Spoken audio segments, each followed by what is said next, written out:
Hey everyone, back with another video. Today I'll be doing a kind of an unboxing. It's more of a review because I've already seen this knife.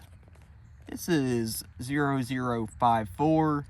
You can see the it's just a yellow Stockman, but this one's a little special.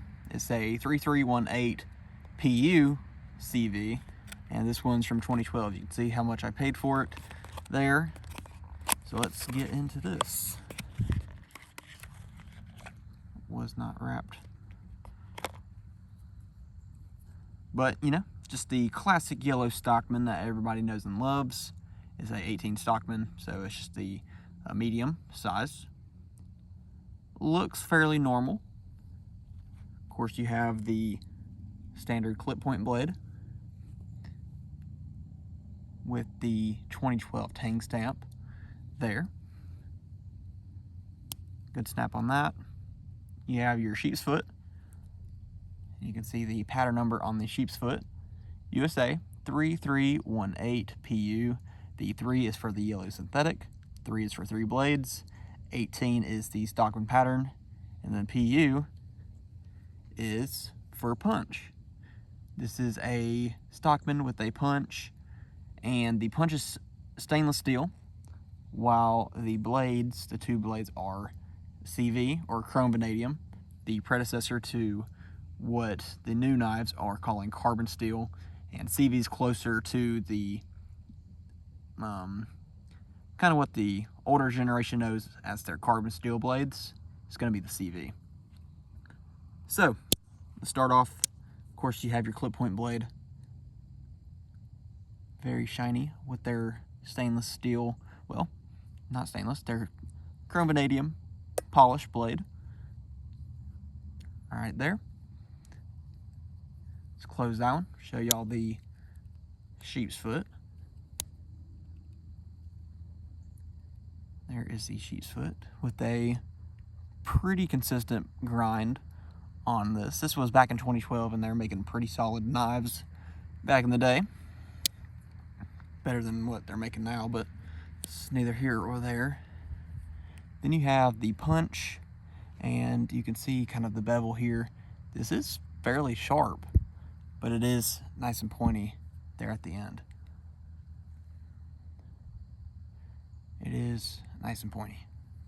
So the stainless steel on the punch is because their carbon steel is a little bit more brittle compared to their stainless, and you don't want these rusting and chipping or anything, so that's why it's stainless, while the chrome vanadium blades are for edge retention and ease of sharpening. The chrome vanadium or carbon steel blades really provides a very good balance for case knives, but of course, as y'all know, these are liable of rusting. So you do want to keep these oiled and keep them clean after using them. You don't need any dirt buildup, and keep them oiled. Just keep them from rusting. So pretty unique knife. A lot different than what they're making now. This was back in 2012, while they're, you know, they're doing pretty unique stuff and staying consistent with bringing out new stuff. But now they're kind of being boring, and you know, the only really cool thing they've done are the Crossroad series. But I think they need to bring back, you know, the punch, the hobo, you know, the equestrian knife with the hoof pick, even the hunter trapper, the 3-bladed trapper. They need to bring back some of their older stuff that, you know, people knew and loved. And then you can see some scratches here. That is just a natural blade rub on these 18 Stockmans. You can see it on this side too. Maybe this one's not as bad on this side, but when these knives are squeezed in here with 2 back springs, just check these back springs, see if there's any gaps or anything on the back. Looks fairly tight. I'm not seeing much. There might be a little gap here, but not terrible on there. And then we can check the centering here. That clip point blade is nice and centered, while the sheep's foot is kind of squeezed there in the middle. and the punch is kind of rubbing up against the sheep's foot. And the liner here, that one's not super centered, but it's kind of a different blade than their spay blade that would normally be on here. Spay blade is normally a lot shorter, so of course the punch comes down all the way down here, so it's going to rub pretty badly on the sheep's foot. But I do like that all these are fairly consistent blade grinds. I don't know if it's sharp or not, but you know, back in 2012 they did put very good edges on their knives.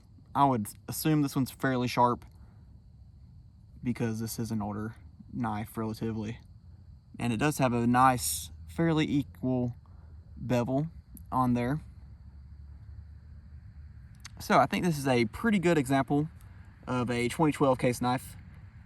They were doing a very good job back then compared to now. I think their best work was between like 2005. Well, I mean, even for their modern knives, I think 2000 to about 2018, 2019 were some of the best case knives they were doing, besides the classic, you know, 70s and 80s and 90s knives. They were doing a great job. But for the modern era, definitely 2020 to like 2019, 2018, they were doing the best knives.